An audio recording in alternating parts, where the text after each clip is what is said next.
मन चाओ भया प्रभ आगम सुनया। हर मंगल गाओ सखी गृह मंदिर बनया। हर मंगल गाओ नित सखिए सुख दुख ना व्यापे। आवाज ना घटा कि बंद कर। गुर चरण लागे दिन सुभागे अपना फिर जापे।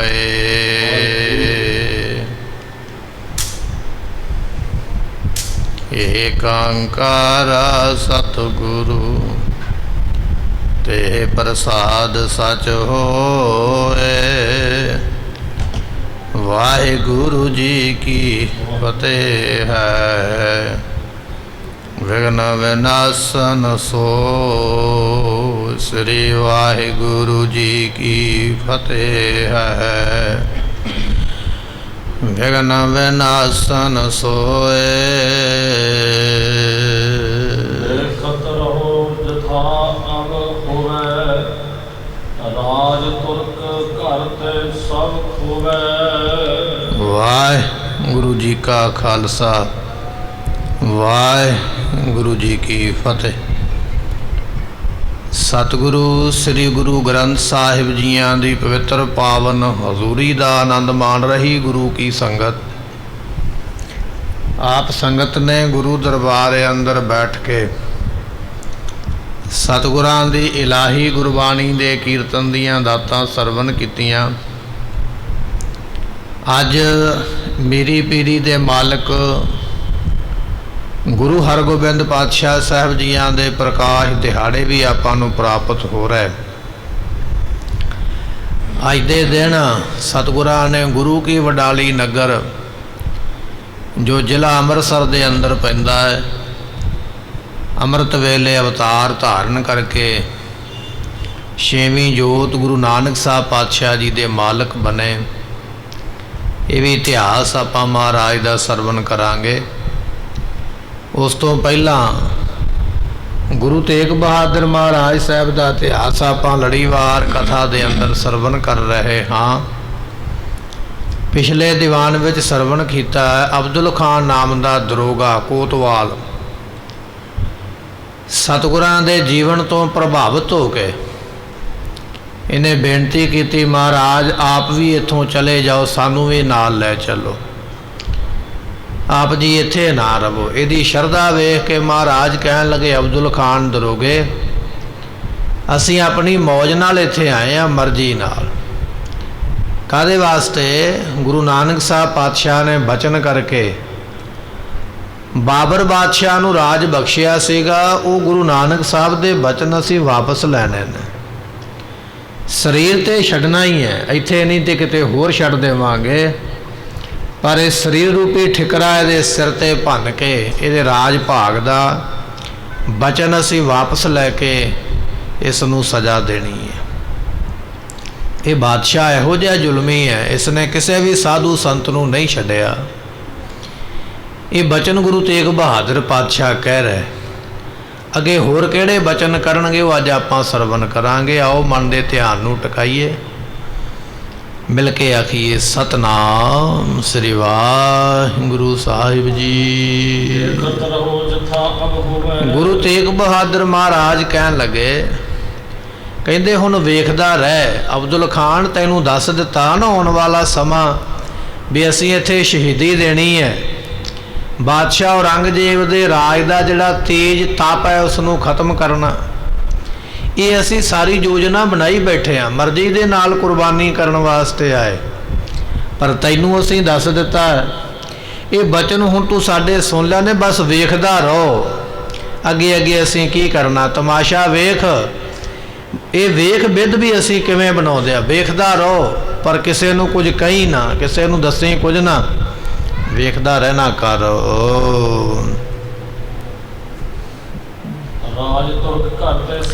इस मुगल बादशाह के घर तो ये जड़ा राज भाग है ना असी सारा खोह लैना वापस लै लेना। ये मुगलों का बादशाह औरंगजेब है इस दे घर दे विच जिहड़ा राज बख्शिश किया ना गुरु नानक साहब पातशाह ने वो ਉਹ ਰਾਜ ਅਸੀਂ ਆਪਣੀ ਕੁਰਬਾਨੀ ਕਰਾਂਗੇ ਤੇ ਉਹ ਸਾਰਾ ਇਸ ਕੋਲੋਂ ਵਾਪਸ ਲੈਣਾ ਹੈ। ਜਮਾਂਦਾਰ ਗੁਰਬਾਣੀ ਜਦੋਂ ਜਮਾਂਦਾਰ ਉਸ ਕੋਤਵਾਲ ਨੇ ਸੁਣੇ ਨਾ ਬਚਨ ਗੁਰੂ ਤੇਗ ਬਹਾਦਰ ਪਾਤਸ਼ਾਹ ਜੀਆਂ ਦੇ, ਕੁਝ ਬਚਨ ਆਪਾਂ ਕੱਲ ਦੇ ਦੀਵਾਨ ਵਿੱਚ ਵੀ ਸਰਵਣ ਕੀਤੇ, ਇਹ ਸਾਰੇ ਬਚਨ ਸੁਣ ਕੇ ਜਿਹੜਾ ਜਮਾਂਦਾਰ ਕੋਤਵਾਲ ਹੈ ਨਾ ਅਬਦੁਲ ਖਾਨ, ਕਹਿਣ ਲੱਗੇ ਫਿਰ ਸਤਿਗੁਰਾਂ ਦੇ ਕੋਲੋਂ ਸਾਰਾ ਭੇਦ ਇਸਨੇ ਜਾਣ ਲਿਆ ਵੀ ਇਹ ਤੇ ਸਮਰੱਥ ਨੇ। ਮੈਂ ਤੇ ਸਮਝਿਆ ਵੀ ਇਹ ਰਾਜਸੀ ਕੈਦੀ ਨੇ, ਬਾਦਸ਼ਾਹ ਨੇ ਕੈਦ ਕੀਤਾ ਹੈ, ਪਰ ਬਾਦਸ਼ਾਹ ਇਹਨਾਂ ਨੂੰ ਕੈਦ ਕਰਨ ਵਾਲਾ ਹੋ ਨਹੀਂ ਸਕਦਾ। ਇਹ ਆਪਣੀ ਮਰਜ਼ੀ ਨਾਲ ਆ ਕੇ ਕੈਦ ਵਿੱਚ ਪਏ ਨੇ, ਇਹਨਾਂ ਨੇ ਤੇ ਇਹ ਸਭ ਕੁਝ ਕੌਤਕ ਆਪ ਰਚਿਆ। ਇਹ ਭੇਦ ਜਾਣ ਕੇ ਵੀ ਮਹਾਰਾਜ ਸਮਰੱਥ ਹਨ। ਸਤਿਗੁਰਾਂ ਨੂੰ ਮੱਥਾ ਟੇਕਿਆ ਅਬਦੁਲ ਖਾਨ ਦਰੋਗੇ ਨੇ, ਕਹਿਣ ਲੱਗਾ ਮਹਾਰਾਜ ਆਪ ਜੀ ਸਮਰੱਥ ਹੋ, ਜੋ ਚਾਹੋ ਆਪ ਜੀ ਕਰ ਸਕਦੇ ਹੋ। ਸਤਿਗੁਰੂ ਪਾਤਸ਼ਾਹ ਜੀਓ ਇਹ ਆਪ ਜੀ ਦੇ ਹੱਥ ਵਿੱਚ ਹੈ, ਆਪ ਜੀ ਚਾਹੋ ਤੇ ਆਪਣੀ ਮਰਜ਼ੀ ਨਾਲ ਛੁੱਟ ਵੀ ਸਕਦੇ ਹੋ ਤੇ ਚਾਹੋ ਤੇ ਕਿਸੇ ਨੂੰ ਛੁਡਾ ਵੀ ਸਕਦੇ ਹੋ। ਸਤਿਗੁਰੂ ਪਾਤਸ਼ਾਹ ਜੀ ਆਪ ਜੀ ਸਮਰੱਥ ਹੋ, ਆਪ ਜੀ ਨੇ ਆਪਣੇ 2 ਸਿੱਖਾਂ ਨੂੰ ਛੁਡਾ ਦਿੱਤਾ, ਜੇ ਛੁਡਾਉਣਾ ਚਾਹੋ ਤੇ ਛੁਡਾ ਵੀ ਦਿੰਦੇ ਹੋ, ਜੇ ਆਪ ਵੀ ਛੁੱਟ ਕੇ ਜਾਣਾ ਹੋਵੇ ਤੇ ਜਾ ਸਕਦੇ ਹੋ, ਤੁਹਾਨੂੰ ਕੋਈ ਰੋਕ ਨਹੀਂ ਸਕਦਾ ਹੈ। ਸਤਿਗੁਰੂ ਪਾਤਸ਼ਾਹ ਜੀ ਆਪ ਉਹ ਸ਼ਕਤੀਸ਼ਾਲੀ, ਆਪ ਉਹ ਪਰਮੇਸ਼ਰ, ਅਸੀਂ ਜਿਹੜੇ ਅਲਪੱਗ ਜੀਵ ਹਾਂ, ਸ਼ਕਤੀ ਤੋਂ ਹੀਣੇ ਖਾਲੀ, ਸਾਡੇ ਵਿੱਚ ਕੀ ਹੈ, ਬਾਹਾਂ ਦਾ ਥੋੜਾ ਬਹੁਤਾ ਜ਼ੋਰ ਹੈ, ਸਾਡੀਆਂ ਬਾਹਾਂ ਦਾ ਜ਼ੋਰ ਤੁਹਾਡੇ ਅੱਗੇ ਕੀ ਕਰੇਗਾ। ਅਸੀਂ ਅਲਪੱਗ ਜੀਵ, ਸ਼ਕਤੀ ਤੋਂ ਹੀਣੇ ਖਾਲੀ, ਅਸੀਂ ਕੀ ਕਹਿ ਸਕਦੇ ਹਾਂ। ਪਰ ਮਹਾਰਾਜ ਜੀ ਆਪ ਜੀ ਐਸੇ ਅੰਤਰਜਾਮੀ ਹੋ, ਭੂਤ ਕਾਲ ਜਿਹੜਾ ਪਿੱਛੇ ਬਤੀਤ ਹੋ ਗਿਆ ਹੈ ਉਹ ਸਮੇਂ ਨੂੰ ਵੀ ਆਪ ਜਾਣਦੇ ਹੋ, ਭਵਿੱਖਤ ਸਮਾਂ, ਆਉਣ ਵਾਲਾ ਸਮਾਂ, ਉਸ ਨੂੰ ਵੀ ਆਪ ਜੀ ਜਾਣਨ ਵਾਲੇ ਹੋ। ਇਸ ਤਰ੍ਹਾਂ ਕਹਿੰਦੇ ਗੁਰਮੁਖੋ ਵੀ ਕਹਿੰਦਿਆਂ ਤੇ ਸੁਣਦਿਆਂ, ਬਚਨ ਬਿਲਾਸ ਕਰਦਿਆਂ। ਪਿੱਛੇ ਆਪਾਂ ਇਤਿਹਾਸ ਵਿੱਚ ਬਚਨ ਸਰਵਣ ਕੀਤਾ, ਜਦੋਂ ਰਾਤ ਪਈ ਤੇ ਮਹਾਰਾਜ ਆਲੋਪ ਹੋ ਗਏ। ਇਹ ਸਾਰੀ ਰਾਤ ਜਿੰਨੇ ਸਿਪਾਹੀ ਪਹਿਰੇ ਤੇ ਸਨ, ਗੁਰੂ ਤੇਗ ਬਹਾਦਰ ਪਾਤਸ਼ਾਹ ਦਾ ਨਾਮ ਲੈ ਲੈ ਕੇ ਅਰਦਾਸਾਂ ਕਰਦੇ ਰਹੇ, ਮਹਾਰਾਜ ਸਾਡਾ ਤੇ ਬਾਲ ਬੱਚਾ ਮਾਰਿਆ ਜਾਵੇਗਾ, ਆਪ ਜੀ ਇਸ ਤਰ੍ਹਾਂ ਨਾ ਕਰੋ। ਤੇ ਅੰਮ੍ਰਿਤ ਵੇਲੇ ਤੋਂ ਪਹਿਲਾਂ ਮਹਾਰਾਜ ਪ੍ਰਗਟ ਹੋ ਗਏ। ਜਦੋਂ ਪ੍ਰਗਟ ਹੋਏ ਤੇ ਫਿਰ ਇਹ ਦਰੋਗਾ ਮਹਾਰਾਜ ਦੇ ਕੋਲ ਬੈਠਾ ਬਚਨ ਬਿਲਾਸ ਕਰ ਰਿਹਾ ਸੀਗਾ ਵੀ ਮਹਾਰਾਜ ਆਪ ਤੇ ਸਮਰੱਥ ਹੋ। ਇੰਨੇ ਚਿਰ ਨੂੰ ਕਹਿੰਦੇ ਦਿਨ ਚੜ੍ਹਨ ਦਾ ਸਮਾਂ ਹੋ ਗਿਆ, ਵੀ ਸੂਰਜ ਚੜ੍ਹਨ ਦਾ ਸਮਾਂ, ਬਿਲਕੁਲ ਧਰਤੀ ਤੇ ਪ੍ਰਕਾਸ਼ ਹੋਇਆ ਹੈ। ਤੇ ਜਿਹੜੀ ਸਾਰਿਆਂ ਦੀ ਛਾਤੀ ਧੜਕਦੀ ਪਈ ਸੀ ਨਾ ਡਰ ਦੇ ਨਾਲ, ਰਾਤ ਸਾਰਿਆਂ ਦੇ ਮਨ ਵਿੱਚ ਖੌਫ ਹੈ, ਇਹ ਡਰ ਸੀਗਾ ਮਹਾਰਾਜ ਕਿੱਥੇ ਚਲੇ ਗਏ, ਕਿੱਥੇ ਚਲੇ ਗਏ। ਹੁਣ ਮਹਾਰਾਜ ਦੇ ਸਾਹਮਣੇ ਦਿਦਾਰੇ ਵੇਖ ਕੇ ਸਾਰਿਆਂ ਦੇ ਡਰਦੇ ਹੋਏ ਮਨ ਸ਼ਾਂਤ ਹੋ ਗਏ ਹਨ। ਗੁਰੂ ਤੇਗ ਬਹਾਦਰ ਮਹਾਰਾਜ ਸਾਹਿਬ ਜੀਆਂ ਨੇ ਫਿਰ ਉਸ ਵੇਲੇ ਆਖਿਆ ਹੈ, ਮਹਾਰਾਜ ਕਹਿੰਦੇ ਦਰੋਗਿਆ ਤੂੰ ਕਹਿੰਦਾ ਸੀ ਨਾ ਮੈਂ ਸੇਵਾ ਕਰਨੀ ਹੈ ਤੇ ਸੇਵਾ ਕਰਨੀ ਚਾਹੁੰਦਾ, ਹੱਥ ਜੋੜੇ ਮਹਾਰਾਜ ਛੇਤੀ ਨਾਲ ਹੁਕਮ ਬਖਸ਼ੋ। ਮਹਾਰਾਜ ਕਹਿੰਦੇ ਇੱਕ ਸਾਡਾ ਸਿੱਖ ਪੰਜਾਬ ਤੋਂ ਚੱਲ ਕੇ ਆਇਆ, ਆਨੰਦਪੁਰ ਸਾਹਿਬ ਦੀ ਧਰਤੀ ਤੋਂ ਚੱਲ ਕੇ ਆਇਆ, ਉਹ ਬਾਹਰ ਕਿਸੇ ਸਿੱਖ ਦੇ ਘਰ ਵਿੱਚ ਬੈਠਾ ਹੋਇਆ ਹੈ, ਉਹਨੇ ਸਾਨੂੰ ਮਿਲਣਾ ਹੈ ਤੇ ਅਸੀਂ ਵੀ ਉਹਦੇ ਨਾਲ ਕੁਝ ਬਚਨ ਬਿਲਾਸ ਕਰਨੇ ਨੇ, ਜਾਂ ਫਿਰ ਉਹਨੂੰ ਆਵਾਜ਼ ਮਾਰ ਕੇ ਲਿਆ ਤੇ ਅਸੀਂ ਉਹਦੇ ਨਾਲ ਬਚਨ ਬਿਲਾਸ ਕਰਨੀ ਚਾਹੁੰਦੇ, ਗੱਲਬਾਤ ਕਰਨੀ ਚਾਹੁੰਦੇ ਹਾਂ। ਤੇ ਸਾਡੇ ਵੱਲੋਂ ਪੱਕਾ ਭਰੋਸਾ ਰੱਖ, ਤੂੰ ਇਹ ਨਾ ਡਰ ਵੀ ਅਸੀਂ ਇੱਥੋਂ ਭੱਜ ਜਾਵਾਂਗੇ, ਚਲੇ ਜਾਵਾਂਗੇ, ਵੀ ਤੂੰ ਨਿਗਰਾਨੀ ਕਰਦਾ ਪਿਆ ਤੇ ਅਸੀਂ ਤਾਂ ਹੀ ਇੱਥੇ ਬੈਠੇ ਹਾਂ। ਜੇ ਅਸੀਂ ਜਾਣਾ ਹੋਵੇ ਤੇ ਦੁਨੀਆ ਦੀ ਕੋਈ ਤਾਕਤ ਸਾਨੂੰ ਰੋਕ ਨਹੀਂ ਸਕਦੀ। ਸਾਡੇ ਵੱਲੋਂ ਬੇਫਿਕਰ ਹੋ ਜਾ, ਅਸੀਂ ਕਿਤੇ ਜਾਣ ਵਾਲੇ ਨਹੀਂ, ਅਸੀਂ ਇੱਥੇ ਕੁਰਬਾਨੀ ਕਰਨ ਵਾਸਤੇ ਆਏ ਹਾਂ, ਉਹ ਕਰਕੇ ਜਾਵਾਂਗੇ। ਸਾਡੇ ਵੱਲੋਂ ਬੇਫਿਕਰ ਹੋ ਕੇ ਜਿਹੜਾ ਸਾਡਾ ਸਿੱਖ ਬਾਹਰ ਆਇਆ ਹੋਇਆ ਉਹਨੂੰ ਲੈ ਕੇ ਸਾਡੇ ਕੋਲ ਆਉਣਾ ਕਰ। ਉਸ ਵੇਲੇ ਜਮਾਦਾਰ ਕੋਤਵਾਲ ਨੇ ਸੁਣੇ ਨਾ ਬਚਨ, ਨਿਗਰਾਨਕਾਰ ਜਿਹੜਾ ਇਸ ਕੈਦਖਾਨੇ ਦਾ, ਬੜੀ ਭਾਵਨਾ ਮਹਾਰਾਜ ਦੇ ਉੱਪਰ ਇਹਦੀ ਬਣ ਗਈ, ਸ਼ਰਧਾ ਬਣ ਗਈ ਹੈ ਤੇ ਮਹਾਰਾਜ ਦਾ ਪ੍ਰਭਾਵ ਇਸਨੇ ਮਨ ਵਿੱਚ ਜਾਣ ਲਿਆ ਵੀ ਇਹ ਕੋਈ ਆਮ ਇਨਸਾਨ ਨਹੀਂ, ਇਹ ਤੇ ਖੁਦ ਖੁਦਾ ਦੁਨੀਆ ਤੇ ਆਏ ਹੋਏ, ਜਿਨ੍ਹਾਂ ਨੂੰ ਪਤਾ ਵੀ ਅਸੀਂ ਆਉਣ ਵਾਲੇ ਸਮੇਂ ਵਿੱਚ ਸ਼ਹੀਦ ਹੋਣਾ, ਫਿਰ ਵੀ ਇਹਨਾਂ ਨੂੰ ਕੋਈ ਡਰ ਨਹੀਂ ਹੈ, ਕੋਈ ਖੌਫ ਨਹੀਂ ਹੈ। ਐਸੇ ਸਮਰੱਥ ਨੇ, ਮਹਾਰਾਜ ਦਾ ਪ੍ਰਭਾਵ ਇਸਨੇ ਮਨ ਵਿੱਚ ਜਾਣ ਲਿਆ ਹੈ। ਤੇ ਉਸ ਵੇਲੇ ਮਹਾਰਾਜ ਨੂੰ ਬੇਨਤੀ ਕੀਤੀ, ਮਹਾਰਾਜ ਮੈਂ ਹੁਣੇ ਗਿਆ ਅਤੇ ਤੁਹਾਡੇ ਸਿੱਖ ਨੂੰ ਬੁਲਾ ਕੇ ਹੁਣੇ ਲੈ ਕੇ ਆਉਂਦਾ। ਕਹਿਣ ਲੱਗੇ ਇਹ ਜੇਲ੍ਹ ਦੇ ਵਿੱਚੋਂ ਉਹ ਕੈਦ ਜਿੱਥੇ ਮਹਾਰਾਜ ਬੈਠੇ ਸਨ, ਉਸ ਜੇਲ੍ਹ ਦੇ ਵਿੱਚੋਂ ਇਹ ਬਾਹਰ ਗਿਆ ਹੈ ਤੇ ਉਹ ਜਿਹੜਾ ਸਿੱਖ ਛੁਪਿਆ ਬੈਠਾ ਸੀ ਨਾ ਬਾਹਰ ਅਨੰਦਪੁਰ ਸਾਹਿਬ ਤੋਂ ਗਿਆ ਹੋਇਆ, ਇਸ ਦਰੋਗੇ ਨੇ ਜਾ ਕੇ ਲੱਭ ਹੀ ਲਿਆ ਉਸ ਸਿੱਖ ਨੂੰ, ਤੇ ਲੱਭ ਕੇ ਫਿਰ ਉਸ ਵੇਲੇ ਆਪਣੇ ਲੇਖਕ ਗਏ। ਇਸ ਨੇ ਆਖਿਆ, ਜਾ ਕੇ ਦਰੋਗੇ ਨੇ ਉਹ ਸਿੱਖ ਨੂੰ ਕਹਿਣ ਲੱਗਾ, ਭਾਈ ਮੈਨੂੰ ਮਹਾਰਾਜ ਨੇ ਭੇਜਿਆ, ਮੇਰੇ ਕੋਲੋਂ ਡਰ ਨਾ, ਸਤਿਗੁਰੂ ਤੈਨੂੰ ਬੁਲਾਉਂਦੇ ਪਏ ਨੇ, ਚੱਲ ਮੇਰੇ ਨਾਲ। ਉਹ ਸਿੱਖ ਨੂੰ ਨਾਲ ਲੈ ਕੇ ਮਹਾਰਾਜ ਦੇ ਕੋਲ ਆਇਆ ਹੈ, ਪਹੁੰਚਾਵਤ ਭਇਓ। ਜਿੱਥੇ ਮਹਾਰਾਜ ਬੈਠੇ ਸਨ ਸਮਰੱਥ ਸਤਿਗੁਰੂ ਜੀ, ਉੱਥੇ ਉਹ ਸਿੱਖ ਨੂੰ ਜਿਹੜਾ ਅਨੰਦਪੁਰ ਸਾਹਿਬ ਤੋਂ ਆਇਆ ਉਸ ਨੂੰ ਲੈ ਕੇ ਪਹੁੰਚ ਗਿਆ ਹੈ। ਸਾਵਧਾਨਤਾ ਪ੍ਰਥਮ ਜੋ ਕਰੇ। ਤੇ ਉਸ ਵੇਲੇ ਕਹਿਣ ਲੱਗੇ, ਸਾਵਧਾਨਤਾ ਜਿਹੜੀ ਪਹਿਲਾਂ ਇਸ ਨੇ ਬੜੀ ਤਕੜਾਈ ਕੀਤੀ ਸੀ ਨਾ, ਦਰੋਗੇ ਨੇ ਪਹਿਲਾਂ ਬੜੇ ਸਿਪਾਹੀ ਲਾਏ ਸਨ ਡਿਊਟੀ ਤੇ, 2-2 4-4 ਘੰਟਿਆਂ ਬਦਲੇ ਡਿਊਟੀ ਬਦਲਦਾ ਰਹਿੰਦਾ, ਹਰੇਕ ਦੀ ਨਿਗਰਾਨੀ ਰੱਖਦਾ ਵੀ ਕੋਈ ਢਿੱਲਾ ਨਾ ਹੋ ਜਾਵੇ, ਕਿਤੇ ਗੁਰੂ ਭੱਜ ਨਾ ਜਾਵੇ।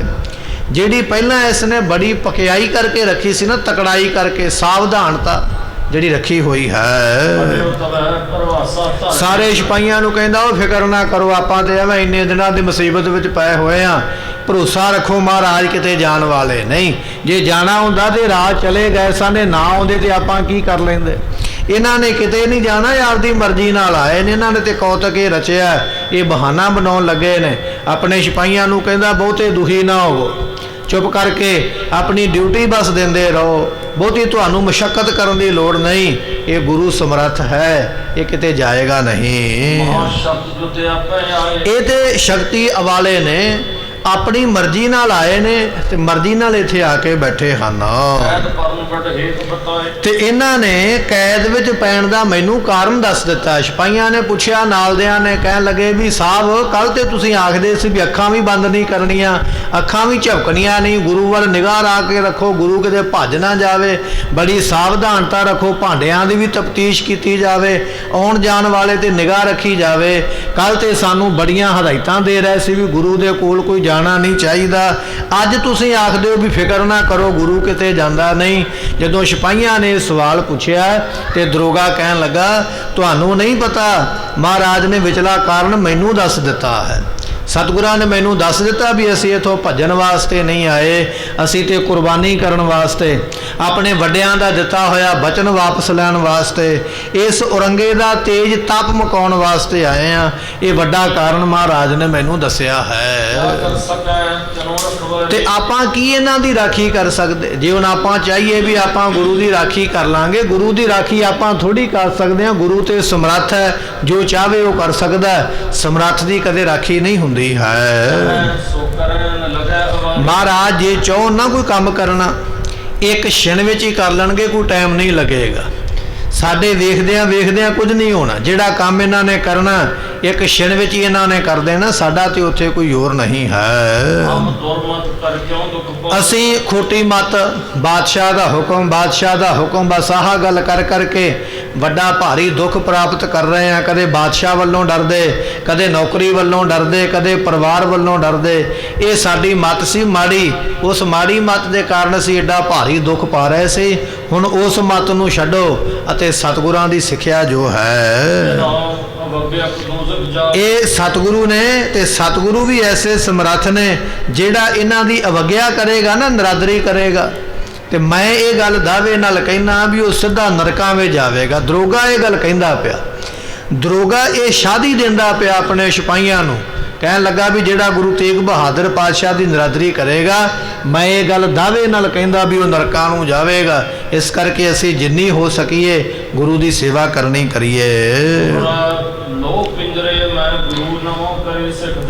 ਉਸ ਵੇਲੇ ਸਿੱਖ ਜਿਹੜਾ ਨਾਲ ਗਿਆ ਸੀ ਨਾ ਅਨੰਦਪੁਰ ਸਾਹਿਬ ਤੋਂ, ਤੇ ਜਿਸ ਨੂੰ ਇਹ ਦਰੋਗਾ ਬੁਲਾ ਕੇ ਲਿਆਇਆ, ਜਦੋਂ ਸਿੱਖ ਨੇ ਵੇਖਿਆ ਵੀ ਮੇਰੇ ਗੁਰੂ ਪਾਤਸ਼ਾਹ ਤੇ ਲੋਹੇ ਦੇ ਪਿੰਜਰੇ ਵਿੱਚ ਬੰਦ ਨੇ, ਤੇ ਸਿੱਖ ਨੇ ਦੂਰੋਂ ਹੀ ਮਹਾਰਾਜ ਜੀ ਨੂੰ ਪਿੰਜਰੇ ਵਿੱਚ ਬੰਦ ਦੇਖ ਕੇ ਦੋਨੇ ਹੱਥ ਜੋੜ ਕੇ ਨਮਸਕਾਰ ਕੀਤੀ ਹੈ। ਇਹ ਜਿਹੜਾ ਸਿੱਖ ਹੈ ਨਾ, ਕਹਿਣ ਲੱਗੇ ਮਹਾਰਾਜ ਸਾਹਿਬ ਜੀਆਂ ਨੂੰ ਪਿੰਜਰੇ ਵਿੱਚ ਬੈਠਿਆਂ ਵੇਖ ਕੇ ਸਿੱਖ ਦੇ ਨੇਤਰਾਂ ਵਿੱਚੋਂ ਜਲ ਵਹਿ ਤੁਰਿਆ ਉਸ ਵੇਲੇ। ਇਹ ਸਾਡੇ ਉਹ ਸਤਿਗੁਰੂ ਨੇ ਜਿਹੜੇ ਗੁਰੂ ਨਾਨਕ ਸਾਹਿਬ ਦੀ ਗੁਰਤਾ ਗੱਦੀ ਤੇ ਬਿਰਾਜਦੇ ਸਨ। ਜਿਨ੍ਹਾਂ ਦੇ ਸੀਸ ਦੇ ਉੱਪਰ ਸਿੱਖ ਚੌਰ ਕਰਦੇ ਸਨ, ਜਿਨ੍ਹਾਂ ਦੀ ਸੇਵਾ ਵਿੱਚ ਕਈ ਸੇਵਾਦਾਰ ਹਰ ਵੇਲੇ ਲੱਗੇ ਰਹਿੰਦੇ, ਜਿਹੜੇ ਵੱਧ ਘੱਟ ਕਿਸੇ ਨਾਲ ਬਚਨ ਨਹੀਂ ਸਨ ਕਰਦੇ, ਜਿਹੜੇ ਹਰ ਵੇਲੇ ਸਿਮਰਨ ਵਿੱਚ ਜੁੜੇ ਰਹਿੰਦੇ। ਐਸੇ ਸਤਿਗੁਰਾਂ ਨੂੰ ਕੈਦ ਵਿੱਚ ਬੈਠਿਆਂ ਦੇਖ ਕੇ ਸਿੱਖ ਦੇ ਕੋਲੋਂ ਜਰਿਆ ਨਹੀਂ ਗਿਆ, ਸਹਿਆ ਨਹੀਂ ਗਿਆ। ਕਹਿਣ ਲੱਗੇ ਨੇਤਰਾਂ ਦੇ ਵਿੱਚੋਂ ਉਸ ਵੇਲੇ ਜਲ ਦੀਆਂ ਵਰਖਾ ਹੋ ਗਈਆਂ, ਜਲ ਦੀ ਧਾਰਾ ਵਹਿ ਤੁਰੀ ਹੈ, ਨੇਤਰਾਂ ਦੇ ਵਿੱਚੋਂ ਜਲ ਵਹਿੰਦਾ ਪਿਆ। ਸਤਿਗੁਰੂ ਪਾਤਸ਼ਾਹ ਜੀਆਂ ਨੂੰ ਵਿਸ਼ੇਸ਼ ਸੰਕਟ ਵਿੱਚ ਵੇਖ ਕੇ ਸਿੱਖ ਨੇ ਵੇਖ ਲਿਆ ਇਹ ਪਿੰਜਰਾ ਇਹੋ ਜਿਹਾ ਬਣਾਇਆ ਜਿਹਦੇ ਵਿੱਚ ਖੜਾ ਨਹੀਂ ਹੋਇਆ ਜਾ ਸਕਦਾ, ਇਹ ਪਿੰਜਰਾ ਇਹੋ ਜਿਹਾ ਜਿਹਦੇ ਵਿੱਚ ਬੈਠਿਆ ਨਹੀਂ ਜਾ ਸਕਦਾ, ਇਹ ਪਿੰਜਰਾ ਇਹੋ ਜਿਹਾ ਜਿਹਦੇ ਵਿੱਚ ਲੰਮੇ ਨਹੀਂ ਪਿਆ ਜਾ ਸਕਦਾ। ਐਸੀ ਸਜ਼ਾ ਵੇਖ ਕੇ, ਐਸਾ ਵੱਡਾ ਭਾਰੀ ਦੁੱਖ ਵਾਲਾ ਸਮਾਂ ਦੇਖ ਕੇ ਸਿੱਖ ਨੂੰ ਬਹੁਤ ਜ਼ਿਆਦਾ ਵਿਰਾਗ ਆਇਆ ਹੈ। ਉਸ ਵੇਲੇ ਸਿੱਖ ਅਨੰਦਪੁਰ ਸਾਹਿਬ ਤੋਂ ਆਇਆ। ਮਾਤਾ ਸਾਹਿਬ ਮਾਤਾ ਗੁਜਰੀ ਜੀ, ਮਾਤਾ ਨਾਨਕੀ ਜੀਆਂ ਨੇ ਇਸ ਨੂੰ ਭੇਜਿਆ। ਹੱਥ ਜੋੜ ਕੇ ਸਿੱਖ ਗੁਰੂ ਤੇਗ ਬਹਾਦਰ ਪਾਤਸ਼ਾਹ ਨੂੰ ਕਹਿਣ ਲੱਗਾ ਹੈ, ਮਹਾਰਾਜ ਜੀਓ ਤੁਹਾਡੀ ਆਗਿਆ, ਜਿਹੜੇ ਸਿੱਖ ਦੋ ਇਥੋਂ ਤੁਹਾਡੇ ਕੋਲੋਂ ਛੁੱਟ ਕੇ ਗਏ, ਤੁਸੀਂ ਉਹਨਾਂ ਸਿੱਖਾਂ ਦੇ ਰਾਹੀਂ ਸੁਨੇਹਾ ਭੇਜਿਆ ਸੀ ਵੀ ਸਾਡਾ ਪਰਿਵਾਰ ਅਨੰਦਪੁਰ ਸਾਹਿਬ ਦੇ ਵਿੱਚ ਰਵੇ। ਪਾਤਸ਼ਾਹ ਜੀ ਤੁਹਾਡੀ ਉਸ ਆਗਿਆ ਨੂੰ ਮੰਨ ਕੇ ਇਸ ਵੇਲੇ ਤੁਹਾਡਾ ਪਰਿਵਾਰ ਅਨੰਦਪੁਰ ਸਾਹਿਬ ਵਿੱਚ ਟਿਕਿਆ ਹੋਇਆ ਹੈ। ਤੇ ਸਤਿਗੁਰੂ ਪਾਤਸ਼ਾਹ ਜੀ ਲਖਨੌਰ ਨੂੰ ਛੱਡ ਕੇ ਤੇ ਇਸ ਵੇਲੇ ਅਨੰਦਪੁਰ ਸਾਹਿਬ ਮਹਾਰਾਜ ਪਹੁੰਚੇ ਹੋਏ ਹਨ। ਪਰ ਵੱਡੇ ਮਾਤਾ ਜੀ, ਮਾਤਾ ਸਾਹਿਬ ਮਾਤਾ ਨਾਨਕੀ ਜੀ ਇਸ ਵੇਲੇ ਬਹੁਤ ਭਾਰੀ ਸੰਕਟ ਪ੍ਰਾਪਤ ਕਰਦੇ ਪਏ। ਕੁਝ 81 ਸਾਲ ਦੇ ਲਾਗੇ ਬੰਨੇ ਉਮਰਾਂ ਹੈ। ਗੁਰੂ ਤੇਗ ਬਹਾਦਰ ਪਾਤਸ਼ਾਹ ਦੇ ਮਾਤਾ ਜੀਆਂ ਦੀ, ਮਾਤਾ ਨਾਨਕੀ ਸਾਹਿਬ ਜੀਆਂ ਦੀ 81 ਸਾਲ ਦੀ ਉਮਰ ਦੇ ਲਾਗੇ ਬੰਨੇ ਉਹਨਾਂ ਨੇ ਆਪਣੇ ਜੀਵਨ ਨੂੰ ਮਾਣਿਆ ਹੈ। ਬਿਰਧ ਨੇ ਮਾਤਾ ਜੀ, ਸਿੱਖ ਦੱਸਦਾ ਪਿਆ, ਕਹਿਣ ਲੱਗੇ ਵੱਡੇ ਮਾਤਾ ਜੀ ਬਜ਼ੁਰਗ ਨੇ, ਪਰ ਤੁਹਾਡਾ ਇੱਥੇ ਕੈਦ ਵਿੱਚ ਪੈਣਾ ਸੁਣ ਕੇ ਮਾਤਾ ਜੀ ਬਹੁਤ ਭਾਰੀ ਉਸ ਵੇਲੇ ਕਹਿ ਰਹੀਏ ਵਿਰਾਗ ਕਰਦੇ ਹਨ। ਤੇ ਮਾਤਾ ਜੀ ਘਰ ਵਿੱਚ ਬੈਠੇ ਹੋਏ ਲੰਮੇ ਸਾਹ, ਆਪਾਂ ਆਖਦੇ ਹਾਂ ਕੋਈ ਹੌਕੇ ਲੈਂਦਾ, ਮਾਤਾ ਜੀ ਇਸ ਤਰ੍ਹਾਂ ਲੰਮੇ ਸਾਹ ਲੈ ਕੇ ਪਾਤਸ਼ਾਹ ਤੁਹਾਨੂੰ ਯਾਦ ਕਰਦੇ ਹਨ। ਤੇ ਸਤਿਗੁਰੂ ਪਾਤਸ਼ਾਹ ਜੀਓ ਮਾਤਾ ਜੀ ਜਦੋਂ ਬੈਠਦੇ ਨਾ ਉਦੋਂ ਵੀ ਤੁਹਾਨੂੰ ਯਾਦ ਕਰਦੇ, ਮੇਰਾ ਪੁੱਤਰ ਗੁਰੂ ਤੇਗ ਬਹਾਦਰ। ਜਦੋਂ ਮਾਤਾ ਜੀ ਉੱਠਦੇ ਉਦੋਂ ਵੀ ਤੁਹਾਨੂੰ ਯਾਦ ਕਰਦੇ, ਉੱਠਦਿਆਂ ਬੈਠਦਿਆਂ ਸਤਿਗੁਰੂ ਤੁਹਾਡੀ ਮਾਤਾ ਤੁਹਾਨੂੰ ਚੇਤੇ ਕਰਦੀ ਹੈ। ਜਦੋਂ ਵੀ ਤੁਹਾਨੂੰ ਚੇਤੇ ਕਰਦੀ ਹੈ ਮਾਤਾ ਦੇ ਨੇਤਰਾਂ ਤੋਂ ਉਦੋਂ ਹੀ ਜਲ ਵਹਿ ਤੁਰਦਾ ਹੈ, ਤੁਹਾਨੂੰ ਵਾਰ-ਵਾਰ ਮਾਤਾ ਜੀ ਯਾਦ ਕਰਦੇ ਹਨ। ਇਸੇ ਤਰ੍ਹਾਂ ਮਹਾਰਾਜ ਇਹ ਤੇ ਤੁਹਾਡੀ ਮਾਤਾ ਦੀ ਗੱਲ ਅਸੀਂ ਦੱਸੀ ਹੈ। ਇਸੇ ਤਰ੍ਹਾਂ ਜੋ ਤੁਹਾਡੇ ਮਹਿਲ ਨੇ, ਤੁਹਾਡੀ ਸੁਪਤਨੀ ਮਾਤਾ ਸਾਹਿਬ ਮਾਤਾ ਗੁਜਰੀ ਜੀ ਮਹਾਰਾਜ ਉਹ ਵੀ ਬਹੁਤ ਭਾਰੀ ਦੁੱਖ ਪਾ ਰਹੇ ਹਨ। ਤੇ ਤੁਹਾਡੇ ਵੱਲ ਉਹਨਾਂ ਦੀ ਹਰ ਵੇਲੇ ਦਿਸ਼ਾ, ਹਰ ਵੇਲੇ ਇੱਧਰ ਨੂੰ ਧਿਆਨ ਲੱਗਾ ਰਹਿੰਦਾ। ਝਟ ਪਿੱਛੋਂ ਥੋੜੇ ਸਮੇਂ ਬਾਅਦ ਪਿੱਛੋਂ ਮਾਤਾ ਗੁਜਰੀ ਜੀ ਤੁਹਾਡੇ ਬਾਰੇ ਪੁੱਛਦੇ ਤੇ ਜਾਣਦੇ ਤੇ ਮਨ ਦੇ ਵਿੱਚ ਬਹੁਤ ਭਾਰੀ ਉਸ ਵੇਲੇ ਵੈਰਾਗ ਕਰਦੇ ਹਨ। ਮਾਤਾ ਜੀ ਇਹ ਗੱਲ ਕਹਿੰਦੇ ਕੀ ਹੋਵੇਗਾ ਪਤਾ ਨਹੀਂ, ਕੀ ਹੋਵੇਗਾ ਪਤਾ ਨਹੀਂ, ਕੱਲ ਨੂੰ ਕੀ ਹੋਣਾ ਪਤਾ ਨਹੀਂ। ਇਸ ਗੱਲ ਦੀ ਚਿੰਤਾ ਮਾਤਾ ਜੀ ਮਾਤਾ ਗੁਜਰੀ ਜੀਆਂ ਨੂੰ ਲੱਗੀ ਹੋਈ ਹੈ, ਕਿਉਂਕਿ ਇਸ ਤੋਂ ਪਹਿਲਾਂ ਗੁਰੂ ਹਰਕ੍ਰਿਸ਼ਨ ਪਾਤਸ਼ਾਹ ਵੀ ਦਿੱਲੀ ਆਏ ਤੇ ਉਹ ਵੀ ਇੱਥੇ ਜੋਤੀ ਜੋਤ ਸਮਾਏ ਨੇ। ਹੁਣ ਆਪ ਜੀ ਨੂੰ ਕੈਦ ਵਿੱਚ ਇਸ ਬਾਦਸ਼ਾਹ ਨੇ ਪਾਇਆ ਹੈ। ਮਾਤਾ ਜੀ ਆਉਣ ਵਾਲੇ ਸਮੇਂ ਨੂੰ ਲੈ ਕੇ ਬੜੀ ਭਾਰੀ ਚਿੰਤਾ ਵਿੱਚ ਹਨ, ਪਤਾ ਨਹੀਂ ਕੀ ਹੋਣਾ ਹੈ। ਤੇ ਰਾਤ ਤੇ ਦਿਨੇ ਮਾਤਾ ਗੁਜਰੀ ਜੀ ਸੌਂਦੇ ਨਹੀਂ, ਰਾਤ ਨੂੰ ਵੀ ਤੁਹਾਡੀ ਚਿੰਤਾ ਵਿੱਚ, ਤੁਹਾਡੇ ਫਿਕਰ ਵਿੱਚ ਜਾਗਦੇ ਰਹਿੰਦੇ, ਦਿਨੇ ਵੀ ਤੁਹਾਡੇ ਫਿਕਰ ਦੇ ਵਿੱਚ ਉਸ ਵੇਲੇ ਬੈਠੇ ਰਹਿੰਦੇ। ਨਾ ਰਾਤ ਨੂੰ ਨਿੰਦਰਾ ਲੈਂਦੇ, ਨਾ ਦਿਨੇ ਨਿੰਦਰਾ ਵਿੱਚ ਪ੍ਰਾਪਤ ਹੁੰਦੇ। ਹਰ ਵੇਲੇ ਜਾਗਦਿਆਂ ਸਤਿਗੁਰੂ ਜੀ ਤੁਹਾਡੀ ਸੁਪਤਨੀ ਮਾਤਾ ਗੁਜਰੀ ਜੀ ਜੋ ਹਨ ਉਹ ਵਾਰ-ਵਾਰ ਤੁਹਾਨੂੰ ਯਾਦ ਕਰਦੇ ਹਨ। ਇਹ ਦੋ ਜਿਹੜੇ ਪਰਿਵਾਰ ਦੇ ਮੈਂਬਰ ਨੇ, ਇੱਕ ਤੇ ਮਾਂ ਤੇ ਇੱਕ ਸੁਪਤਨੀ, ਇਹਨਾਂ ਦੋਵਾਂ ਬਾਰੇ ਸਿੱਖ ਨੇ ਦੱਸਿਆ। ਤੇ ਸਤਿਗੁਰਾਂ ਨੇ ਪੁੱਛਿਆ, ਕਹਿਣ ਲੱਗੇ ਹੁਣ ਸਾਡੇ ਪੁੱਤਰ ਬਾਰੇ ਦੱਸੋ, ਗੋਬਿੰਦ ਰਾਏ ਸਾਹਿਬ ਜੀਆਂ ਦੇ ਬਾਰੇ ਦੱਸੋ। ਤੇ ਸਿੱਖ ਦੱਸਣ ਲੱਗਿਆ, ਕਹਿਣ ਲੱਗੇ ਮਹਾਰਾਜ ਜੀਓ ਜੋ ਤੁਹਾਡੇ ਸਾਹਿਬਜ਼ਾਦੇ ਹਨ ਉਹ ਦੋਨਾਂ ਨੂੰ ਹੀ ਆਨੰਦ ਦੇ ਰਹੇ ਨੇ। ਮਾਤਾ ਗੁਜਰੀ ਜੀਆਂ ਨੂੰ ਵੀ ਹੌਸਲਾ ਦੇ ਰਿਹਾ, ਮਾਤਾ ਨਾਨਕੀ ਜੀ ਆਪਣੀ ਦਾਦੀ ਮਾਂ ਨੂੰ ਵੀ ਹੌਸਲਾ ਦਿੰਦੇ, ਆਪਣੀ ਮਾਂ ਨੂੰ ਵੀ ਹੌਸਲਾ ਦਿੰਦੇ, ਮਾਤਾ ਜੀ ਫਿਕਰ ਨਾ ਕਰੋ, ਜੋ ਹੋਣਾ ਹੈ ਉਹ ਹੋ ਕੇ ਰਹਿਣਾ ਹੈ, ਇਹ ਸਤਿਗੁਰਾਂ ਦੇ ਸਭ ਕੁਝ ਹੱਥ ਵਿੱਚ ਹੈ। ਐਸੇ ਦਲੇਰੀ ਵਾਲੇ ਬਚਨ ਹੌਸਲੇ ਵਾਲੇ ਬਚਨ ਤੁਹਾਡੇ ਪੁੱਤਰ ਸਾਹਿਬ ਗੋਬਿੰਦ ਰਾਏ ਜੀ ਕਹਿੰਦੇ ਹਨ। ਧੀਰ ਧਰਾਵੈ ਕਰ ਤੁਮੇ ਤੇ ਸਤਿਗੁਰੂ ਤੁਹਾਨੂੰ ਯਾਦ ਕਰਕੇ ਤੇ ਫਿਰ ਧੀਰਜ ਧਰਾਉਂਦੇ ਨੇ, ਮਾਤਾ ਨੂੰ ਧੀਰਜ ਦਿੰਦੇ, ਹੌਸਲਾ ਦਿੰਦੇ ਹਨ। ਮੈਂ ਮਾਦਿਕ ਕਰ ਤੁਮਾਰੇ ਤੇ ਸਤਿਗੁਰੂ ਤੁਹਾਡੀ ਜਿਹੜੀ ਮਹਿਮਾ ਹੈ ਨਾ, ਉਹ ਤੁਹਾਡਾ ਪੁੱਤਰ ਬਾਖੂਬੀ ਜਾਣਦਾ ਹੈ। ਜਦੋਂ ਮਾਤਾ ਨਾਨਕੀ ਜੀ ਚਿੰਤਾ ਕਰਦੇ ਨਾ, ਕੀ ਹੋਵੇਗਾ? ਮਾਤਾ ਗੁਜਰੀ ਜੀ ਚਿੰਤਾ ਕਰਦੇ, ਕੀ ਹੋਵੇਗਾ? ਗੁਰੂ ਤੇਗ ਬਹਾਦਰ ਪਾਤਸ਼ਾਹ ਇਸ ਵੇਲੇ ਜੇਲ੍ਹ ਵਿੱਚ ਕੈਦ ਵਿੱਚ ਪਏ, ਤੇ ਗੁਰੂ ਤੇਗ ਬਹਾਦਰ ਪਾਤਸ਼ਾਹ ਜੀਓ ਤੁਹਾਡੇ ਜਿਹੜੇ ਸੁਪੁੱਤਰ ਨੇ ਨਾ, ਉਹ ਤੁਹਾਡੀ ਫਿਰ ਮਹਿਮਾ ਕਹਿ ਕਹਿ ਕੇ ਮਾਤਾ ਜੀ ਨੂੰ ਸੁਣਾਉਂਦੇ। ਦਾਦੀ ਮਾਂ ਨੂੰ ਕਹਿਣ ਲੱਗੇ, ਦਾਦੀ ਮਾਂ ਫਿਕਰ ਨਾ ਕਰੋ, ਤੁਹਾਡੇ ਪੁੱਤਰ ਤੇ ਸਾਡੇ ਪਿਤਾ ਗੁਰੂ ਤੇਗ ਬਹਾਦਰ ਪਾਤਸ਼ਾਹ ਸਮਰੱਥ ਨੇ, ਜੋ ਚਾਹਣਗੇ ਉਹ ਕਰ ਲੈਣਗੇ, ਸਾਡੇ ਫਿਕਰ ਕੀਤਿਆਂ ਕੁਝ ਨਹੀਂ ਹੋਣਾ। ਜਦੋਂ ਮਾਤਾ ਗੁਜਰੀ ਜੀ ਚਿੰਤਾ ਕਰਦੇ, ਉਦੋਂ ਗੁਰੂ ਗੋਬਿੰਦ ਸਿੰਘ ਪਾਤਸ਼ਾਹ ਆਖਦੇ, ਮਾਂ ਚਿੰਤਾ ਨਾ ਕਰ, ਜੋ ਕੁਝ ਹੈ ਸਾਡੇ ਪਿਤਾ ਦੇ ਹੱਥ ਵਿੱਚ ਹੈ, ਜਿਵੇਂ ਚਾਹਣਗੇ ਉਹਨਾਂ ਨੇ ਕਰਨਾ ਹੈ। ਇਸ ਤਰ੍ਹਾਂ ਦੋਨਾਂ ਮਾਤਾਵਾਂ ਨੂੰ ਕਹਿ ਕੇ ਧੀਰਜ ਦਿੰਦੇ ਹਨ, ਧਾਰਨ ਕਰਨ ਸ਼ਕਤ ਧਰ ਭਾਰੀ। ਕਿਉਂਕਿ ਉਹ ਕਹਿੰਦੇ ਨੇ ਵੀ ਸਤਿਗੁਰੂ ਪਾਤਸ਼ਾਹ ਜੀ ਬੇਅੰਤ ਸ਼ਕਤੀਆਂ ਨੂੰ ਧਾਰਨ ਕਰਨ ਦੇ ਸਮਰੱਥ ਨੇ। ਇਹ ਇਕੱਲਾ ਇਤਿਹਾਸ ਵਿੱਚ ਬਚਨ ਨਹੀਂ ਆਇਆ। ਸਾਹਿਬ ਗੋਬਿੰਦ ਰਾਏ ਮਹਾਰਾਜ ਸਾਹਿਬ ਜੀਆਂ ਦੇ ਕੋਲ ਜਦੋਂ ਕਸ਼ਮੀਰੀ ਪੰਡਤ ਚੱਲ ਕੇ ਆਏ ਸਨ ਅਨੰਦਪੁਰ ਸਾਹਿਬ ਦੀ ਧਰਤੀ ਤੇ ਉਸ ਵੇਲੇ ਕਿਰਪਾ ਰਾਮ ਬ੍ਰਾਹਮਣ ਇਹਨਾਂ ਦਾ ਮੁੱਖ ਜਥੇਦਾਰ ਬਣ ਕੇ ਆਇਆ। ਸਤਿਗੁਰਾਂ ਦੇ ਅੱਗੇ ਆ ਕੇ ਬੇਨਤੀ ਕੀਤੀ, ਮਹਾਰਾਜ ਸਾਹਿਬ ਜੀਓ ਸਾਡਾ ਧਰਮ ਡੁੱਬਦਾ ਪਿਆ, ਔਰੰਗਜ਼ੇਬ ਕਹਿੰਦਾ ਹਿੰਦੂ ਧਰਮ ਹੀ ਖਤਮ ਕਰ ਦੇਣਾ, ਮੈਂ ਰਹਿਣ ਕੋਈ ਨਹੀਂ ਦੇਣਾ, ਆਪ ਜੀ ਕਿਰਪਾ ਕਰੋ, ਸਾਡੇ ਧਰਮ ਦਾ ਨਿਵਾਰਨ ਕਿਵੇਂ ਹੋ ਸਕਦਾ? ਗੁਰੂ ਤੇਗ ਬਹਾਦਰ ਪਾਤਸ਼ਾਹ ਨੇ ਸੁਣੇ ਬਚਨ, ਮਹਾਰਾਜ ਨੇ ਨੇਤਰ ਬੰਦ ਕਰ ਲਏ। ਬੇਅੰਤ ਸੰਗਤਾਂ ਮਹਾਰਾਜ ਦੇ ਦਰਬਾਰ ਵਿੱਚ ਬੈਠੀਆਂ ਹੋਈਆਂ।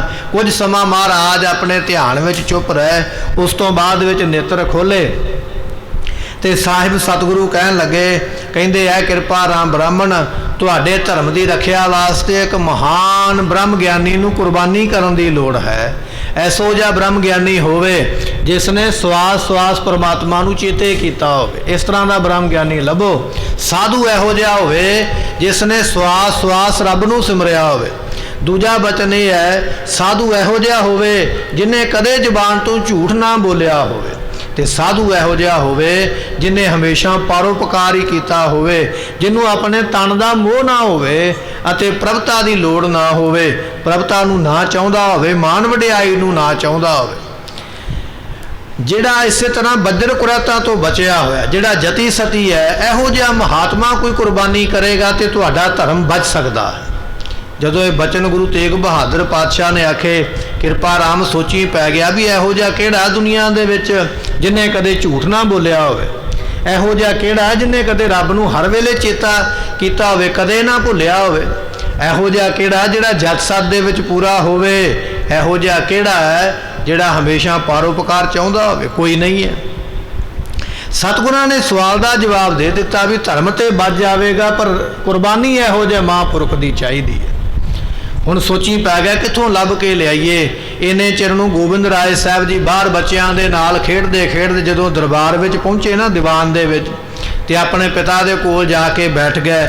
ਸਾਰੀ ਸੰਗਤ ਵਿੱਚ ਸ਼ਨਾਟਾ ਛਾਇਆ ਹੋਇਆ, ਚੁੱਪ ਕਰਕੇ ਸਾਰੇ ਬੈਠੇ ਹੋਏ, ਤੇ ਇਹ ਜਿਹੜੇ ਆਏ ਹੋਏ ਬ੍ਰਾਹਮਣ ਸਨ, ਇਹ ਸਾਰੇ ਨੇਤਰਾਂ ਦੇ ਵਿੱਚੋਂ ਜਲ ਵਹਿੰਦਾ ਪਿਆ, ਬੜੀ ਚਿੰਤਾ ਵਿੱਚ, ਬੜੇ ਫਿਕਰ ਦੇ ਵਿੱਚ।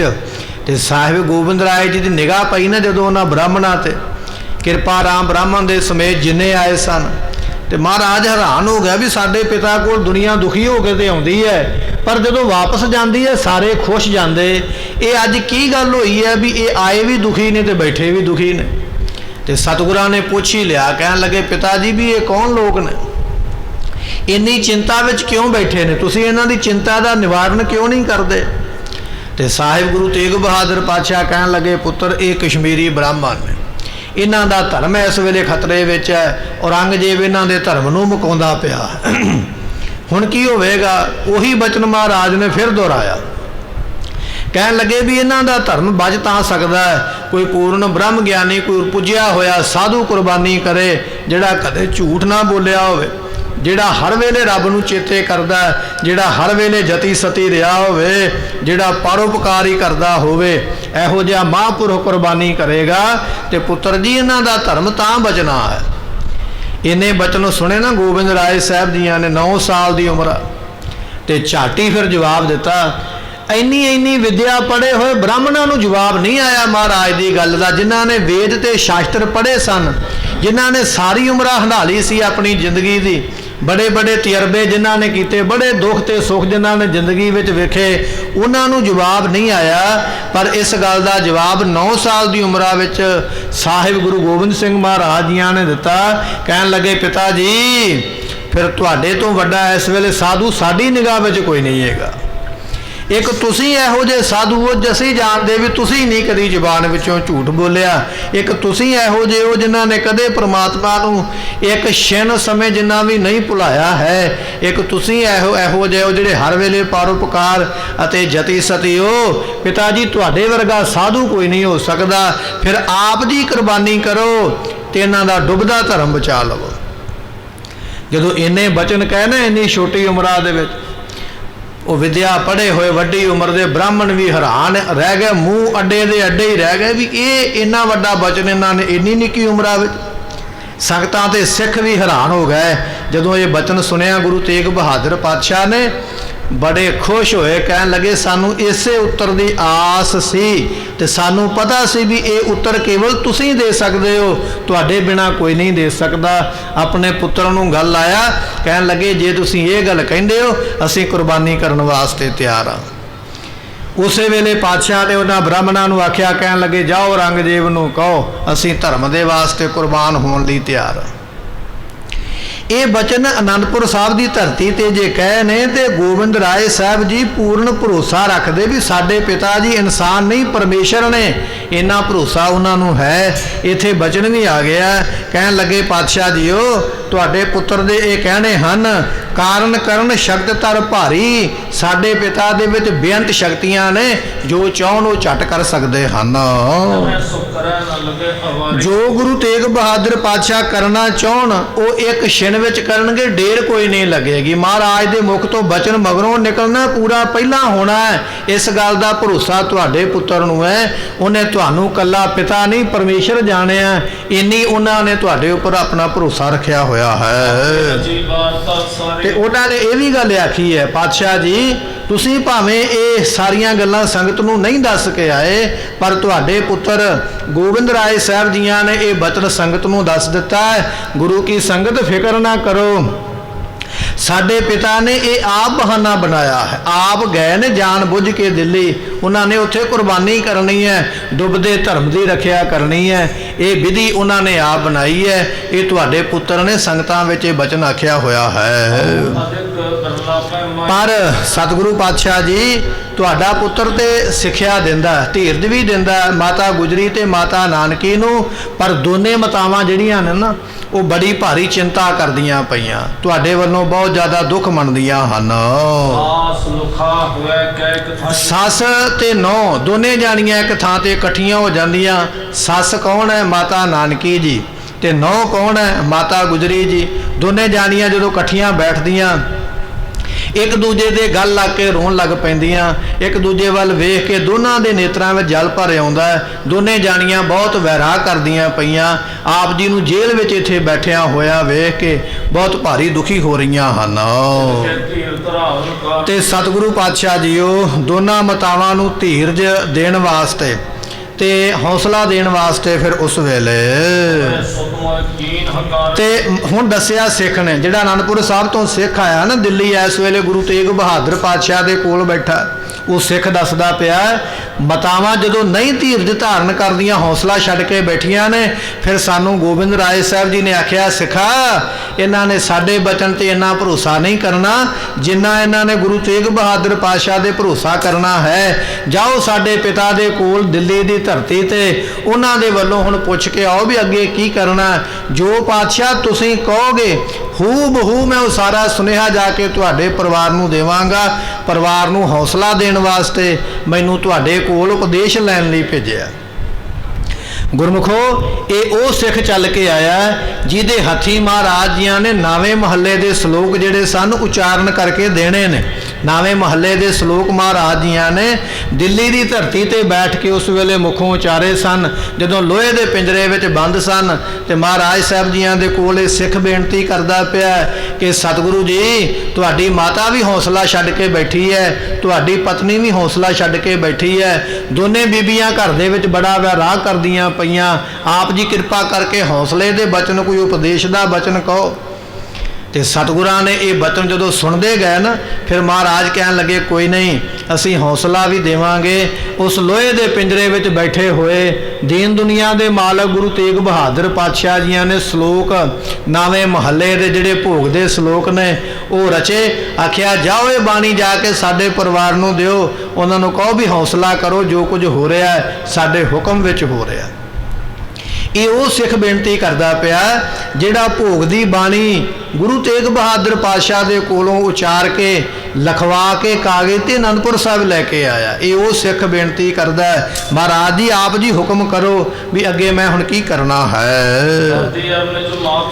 ਸੋ ਤੁਹਾਡੇ ਪੁੱਤਰ ਸਾਹਿਬ ਗੋਬਿੰਦ ਰਾਏ ਜੀ ਆਪਣੀ ਦਾਦੀ ਨਾਨਕੀ ਮਾਂ ਅਤੇ ਆਪਣੀ ਮਾਂ ਮਾਤਾ ਗੁਜਰੀ ਜੀਆਂ ਦੇ ਵਾਸਤੇ ਕੀ ਹੁਕਮ ਹੈ ਆਪ ਜੀ ਇੱਥੇ ਕਹਿਣਾ ਕਰੋ। ਤੇ ਉਸ ਵੇਲੇ ਜਦੋਂ ਦੋਨਾਂ ਬੀਬੀਆਂ ਨੇ ਧੀਰਜ ਨਹੀਂ ਨਾ ਰੱਖਿਆ ਤੇ ਫਿਰ ਸਾਨੂੰ ਭੇਜਿਆ ਤੁਹਾਡੇ ਪੁੱਤਰ ਨੇ। ਉਮਰਾਂ ਤੇ 9 ਸਾਲ ਦੀ ਹੈ, ਸਿਧਾਂਤ ਬੜਾ ਵੱਡਾ, ਸੋਚ ਬੜੀ ਵੱਡੀ ਹੈ, ਅਕਲ ਬੜੀ ਵੱਡੀ ਹੈ। ਉਹਨਾਂ ਨੇ ਆਖਿਆ ਜਾ ਸਿਖਾ, ਸਾਡੇ ਪਿਤਾ ਜੀ ਹਾਲੇ ਸਰੀਰ ਕਰਕੇ ਦਿੱਲੀ ਬੈਠੇ ਨੇ, ਜਾਓ ਉਹਨਾਂ ਤੋਂ ਪੁੱਛ ਕੇ ਆਓ, ਉਪਦੇਸ਼ ਲੈ ਕੇ ਆਓ। ਇਹ ਸਾਡੇ ਘਰ ਦੀਆਂ ਬੀਬੀਆਂ ਹੌਸਲਾ ਕਰ ਲੈਣ ਤੇ ਅੱਗੇ ਕੀ ਕਰਨਾ। ਮੈਂ ਤੁਹਾਡੇ ਪੁੱਤਰ ਦਾ ਹੁਕਮ ਮੰਨ ਕੇ ਮਹਾਰਾਜ ਇੱਥੇ ਆਇਆ ਹਾਂ। ਤੇ ਤੁਹਾਡੇ ਪੁੱਤਰ ਨੇ ਇਹ ਗੱਲ ਆਖੀ ਹੈ ਜਿਵੇਂ ਸਾਡੇ ਪਿਤਾ ਕਹਿਣਗੇ ਹੂ ਬਹੂ ਉਸੇ ਤਰ੍ਹਾਂ ਸੁਣ ਕੇ ਉਹੀ ਗੱਲ ਤੂੰ ਸਾਨੂੰ ਇੱਥੇ ਅਨੰਦਪੁਰ ਸਾਹਿਬ ਦੇ ਵਿੱਚ ਆ ਕੇ ਕਹਿਣੀ ਹੈ। ਆਪਣੇ ਕੋਲੋਂ ਮਰਜ਼ੀ ਕੋਈ ਨਹੀਂ ਕਰਨੀ, ਆਪਣੇ ਕੋਲੋਂ ਘਾਟਾ ਵਾਧਾ ਨਹੀਂ ਕਰਨਾ ਗੱਲ ਦੇ ਵਿੱਚ। ਜੋ ਸਾਡੇ ਪਿਤਾ ਦਾ ਫਰਮਾਨ ਹੋਵੇਗਾ, ਫੈਸਲਾ ਹੋਵੇਗਾ, ਉਹ ਸਾਨੂੰ ਆ ਕੇ ਦੱਸਣਾ ਹੈ। ਤੇ ਉਸ ਵੇਲੇ ਸਤਿਗੁਰਾਂ ਨੇ ਇਹ ਵੀ ਬਚਨ ਆਖੇ ਵੀ ਭਰੋਸਾ ਰੱਖੋ ਭਾਈ, ਚਿੰਤਾ ਨਾ ਕਰੋ। ਇਹ ਗੋਬਿੰਦ ਰਾਏ ਸਾਹਿਬ ਜੀਆਂ ਦੇ ਬਚਨ ਨੇ। 9 ਸਾਲ ਦੀ ਉਮਰ ਆਪਣੇ ਪਰਿਵਾਰ ਨੂੰ ਕਹਿਣ ਲੱਗੇ ਜਿੰਨਾ ਚਿਰ ਸਿੱਖ ਦਿੱਲੀਓਂ ਮੁੜ ਕੇ ਨਹੀਂ ਆਉਂਦਾ, ਸਾਡੇ ਪਿਤਾ ਦਾ ਸੰਦੇਸ਼ ਲੈ ਕੇ ਨਹੀਂ ਆਉਂਦਾ, ਉਹਨਾਂ ਚਿਰ ਸਾਰੇ ਜਾਣੇ ਪ੍ਰਤੀਤ ਰੱਖੋ, ਭਰੋਸਾ ਰੱਖੋ, ਚਿੰਤਾ ਨਾ ਕਰੋ, ਕੋਈ ਗੱਲ ਨਹੀਂ, ਜੋ ਕੁਝ ਹੋ ਰਿਹਾ ਸਾਡੇ ਪਿਤਾ ਦੇ ਕਹਿਣੇ ਵਿੱਚ ਹੈ। ਤੇ ਸਤਿਗੁਰੂ ਪਾਤਸ਼ਾਹ ਮਹਾਰਾਜ ਜੀਓ, ਜੋ ਆਪ ਜੀ ਕੰਮ ਇੱਥੇ ਕਰਨ ਵਾਸਤੇ ਆਏ ਹੋ, ਜੋ ਆਪ ਜੀ ਨੇ ਇੱਥੇ ਭਾਣਾ ਸਾਕਾ ਵਰਤਾਉਣਾ ਹੈ, ਤੇ ਸਤਿਗੁਰੂ ਪਾਤਸ਼ਾਹ ਮਹਾਰਾਜ ਸਾਹਿਬ ਜੀਓ ਇੱਥੇ ਆਪ ਜੀ ਦੇ ਜਿਹੜੇ ਬਚਨ ਨੇ ਉਹ ਕੌਣ ਹਟਾ ਸਕਦਾ। ਦੁਨੀਆ ਵਿੱਚ ਇਹੋ ਜਿਹਾ ਕੋਈ ਨਹੀਂ ਵੀ ਆਪ ਜੀ ਕਰਨਾ ਚਾਹੋ ਤੇ ਕੋਈ ਆਖੇ ਵੀ ਨਾ ਕਰੋ, ਜਾਂ ਆਪ ਜੀ ਨਾ ਕਰਨਾ ਚਾਹੋ ਤੇ ਕੋਈ ਆਖੇ ਵੀ ਨਹੀਂ ਇਹ ਕਰਨਾ ਪਵੇਗਾ। ਇਹੋ ਜਿਹਾ ਤਾਕਤ ਵਾਲਾ ਦੁਨੀਆ ਵਿੱਚ ਇਸ ਵੇਲੇ ਕੋਈ ਨਹੀਂ ਜਿਹੜਾ ਤੁਹਾਡੀ ਮਰਜ਼ੀ ਦੇ ਖਿਲਾਫ ਕੁਝ ਕਰ ਸਕੇ। ਤੁਸੀਂ ਮਰਜ਼ੀ ਦੇ ਮਾਲਕ ਹੋ, ਜੋ ਚਾਹੋ ਉਹ ਕਰ ਸਕਦੇ। ਇਹ ਸਿੱਖ ਬੇਨਤੀ ਕਰਦਾ ਪਿਆ। ਗੁਰੂ ਤੇਗ ਬਹਾਦਰ ਪਾਤਸ਼ਾਹ ਦਿੱਲੀ ਇਸ ਵੇਲੇ ਲੋਹੇ ਦੇ ਪਿੰਜਰੇ ਵਿੱਚ ਬੰਦ ਬੈਠੇ ਨੇ। ਸਿੱਖ ਦੇ ਕੋਲੋਂ ਸਾਰੀ ਗੱਲ ਮਹਾਰਾਜ ਜੀਆਂ ਨੇ ਸੁਣੀ ਹੈ। ਹੁਣ ਸੁਣ ਕੇ ਪਾਤਸ਼ਾਹ ਜੀ ਅੱਗੋਂ ਕੀ ਜਵਾਬ ਦੇਣਗੇ ਔਰ ਬਾਣੀ ਕਿਵੇਂ ਉਚਾਰਨਗੇ ਅਤੇ ਉਹ ਬਾਣੀ ਦੇ ਸ਼ਲੋਕ ਕਿਵੇਂ ਕਿਵੇਂ ਮਹਾਰਾਜ ਨੇ ਦਰਜ ਕੀਤੇ, ਸਿੱਖ ਨੂੰ ਕਿਹੜੀਆਂ ਕਿਹੜੀਆਂ ਗੱਲਾਂ ਜ਼ੁਬਾਨੀ ਕਹੀਆਂ, ਕਿਹੜੀਆਂ ਗੱਲਾਂ ਲਿਖ ਕੇ ਆਖੀਆਂ, ਉਹ ਆਪਾਂ ਕੱਲ ਦੇ ਦੀਵਾਨ ਵਿੱਚ ਸਰਵਣ ਕਰਾਂਗੇ। ਸੋ ਅੱਜ ਮੇਰੀ ਪੀਰੀ ਦੇ ਮਾਲਕ ਗੁਰੂ ਹਰਗੋਬਿੰਦ ਪਾਤਸ਼ਾਹ ਜੀਆਂ ਦਾ ਸਾਨੂੰ ਪ੍ਰਕਾਸ਼ ਦਿਹਾੜਾ ਪ੍ਰਾਪਤ ਹੋ ਰਿਹਾ। ਮਾਤਾ ਸਾਹਿਬ ਮਾਤਾ ਗੰਗਾ ਜੀਆਂ ਨੇ ਜਿਸ ਵੇਲੇ ਸ਼ਰੀਕੇ ਨੇ ਮਿਹਣਾ ਮਾਰਿਆ ਨਾ ਵੀ ਇਹਨਾਂ ਦੇ ਘਰ ਵਿੱਚ ਤੇ ਪੁੱਤਰ ਨਹੀਂ, ਇਹ ਜਿਹੜੇ ਮਿਹਣੇ ਨੇ ਨਾ ਬੋਲੀਆਂ ਇਹ ਕਹਿਣੀਆਂ ਬੜੀਆਂ ਸੌਖੀਆਂ, ਪਰ ਜਦੋਂ ਮੁਖੋਂ ਕੋਈ ਇਹੋ ਜਿਹੀ ਗੱਲ ਨਿਕਲ ਜਾਂਦੀ ਹੈ ਨਾ, ਉਹ ਜਿਹਦੇ ਪ੍ਰਤੀ ਨਿਕਲੀ ਹੈ ਉਹਨੂੰ ਬੜਾ ਦੁੱਖ ਦਿੰਦੀ ਹੈ। ਮਿਹਣਾ ਮਾਰਨਾ ਬੜਾ ਸੌਖਾ ਹੈ, ਪਰ ਮਿਹਣਾ ਜਿਹਨੂੰ ਵੱਜਦਾ ਹੈ ਉਹਦੇ ਵਾਸਤੇ ਬੜਾ ਵੱਡਾ ਸੱਲ ਹੋਇਆ ਕਰਦਾ, ਬੜਾ ਵੱਡਾ ਦੁੱਖ ਹੋਇਆ ਕਰਦਾ। ਸ਼ਰੀਕੇ ਨੇ ਇਹ ਗੱਲ ਕਹਿ ਦਿੱਤੀ ਮਾਤਾ ਗੰਗਾ ਦੇ ਕੋਲ ਕਿਹੜਾ ਪੁੱਤਰ ਹੈ, ਗੁਰੂ ਅਰਜਨ ਪਾਤਸ਼ਾਹ ਦੇ ਕੋਲ ਕਿਹੜਾ ਕੋਈ ਪੁੱਤਰ ਹੈ, ਜੋ ਮਰਜ਼ੀ ਆਵੇ ਅਸੀਂ ਮਾਲਕ ਬਣਨਾ, ਇਹਨਾਂ ਦਾ ਅੱਗੇ ਕੋਈ ਬੂਟਾ ਲੱਗਣਾ ਹੀ ਨਹੀਂ। ਜਦੋਂ ਇਹ ਗੱਲ ਮਾਤਾ ਗੰਗਾ ਜੀਆਂ ਨੂੰ ਕਿਸੇ ਦੇ ਕੋਲੋਂ ਪਤਾ ਲੱਗੀ ਨਾ, ਬੜਾ ਦੁੱਖ ਆਇਆ ਮਨ ਵਿੱਚ ਵੀ ਇਹ ਸਾਡੇ ਆਪਣੇ ਹੀ ਚਾਹੁੰਦੇ ਨੇ ਵੀ ਅਸੀਂ ਅੱਜ ਨਹੀਂ ਤੇ ਕੱਲ ਮਰ ਜਾਈਏ ਤੇ ਸਭ ਕੁਝ ਇੱਥੇ ਛੱਡ ਜਾਈਏ। ये तो सानू मरिया वेखना चाहुंदे ने।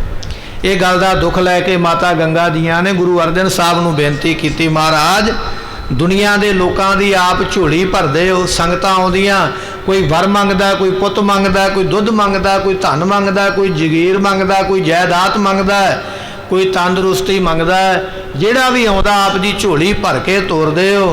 तो की गल महाराज जी, वो घर दे विच आप जी क्यों नहीं किरपा करते, सानू भी पुत्र होने का वर दे दिओ, बचन कह दिओ। तो गुरु अर्जन देव महाराज ने सुने बचन, कहन लगे गंगा जी ये जिहड़ी गुरता गद्दी है ना, धन पदार्थ गुरु रामदास पातशाह ने सानू बख्शिया, ये संगत की इमानत है, ये संगत वास्ते है, घर वास्ते ने।